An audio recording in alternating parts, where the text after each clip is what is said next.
So what's up guys, for today's video I will share to you the uses of electric current flow, which is alternating current and direct current, along with its advantages and as well as its advantages.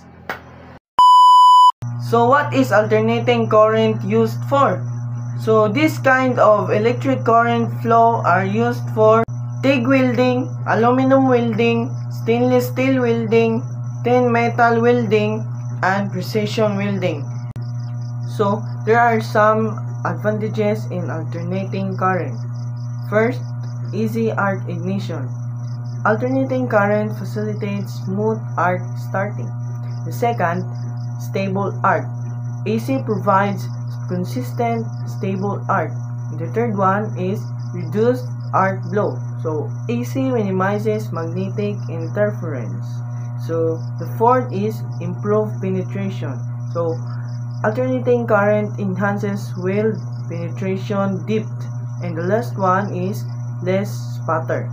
So alternating current produces cleaner welds. On the other hand, there are also some disadvantages in alternating current. First is unstable arc. AC arc can be less stable than DC.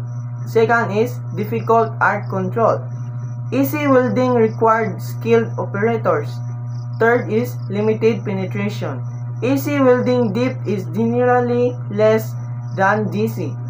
Fourth is more sputter. AC produces more sparks and sputters. Fifth is arc blow. So AC welding susceptible to magnetic interference. So let's move to direct current. So direct current is used for steel welding, thick metal welding, construction, automotive repair, and heavy equipment maintenance. Next is the advantages of direct current. First is stable arc. DC provides a consistent and predictable arc. Second is deep penetration. DC welding offers better penetration depth. Third one is easy control. DC allows for precise control over the arc. Fourth one is less distortion. DC minimizes warping and distortion. And the last one is reduced sputter. DC produces fewer sparks and sputter. On the other hand, there are also some disadvantages in direct current. So first is limited flexibility. DC welding suits specific materials and thicknesses.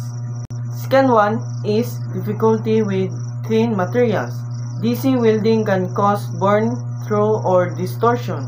Third one is limited portability. DC welders are often heavier. The fourth one is higher energy consumption.